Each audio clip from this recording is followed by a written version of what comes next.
శారదా స్తోత్రం. నమస్తే శారదా దేవి కాశ్మీరపురవాసిని త్వామహం ప్రార్థయే నిత్యం విద్యాదానం చ దహి మే.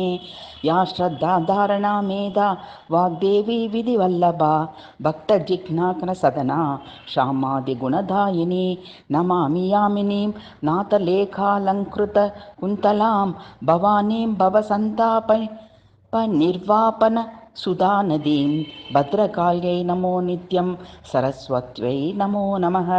వేద వేదాంగ వేదాంత విద్యాస్తనేభ్య ఏవ చ బ్రహ్మస్వరూపా పరమా జ్యోతిరూపా సనాతిని సర్వవిద్యాదిదేవి యా తస్యై వాణ్యై నమో నమః.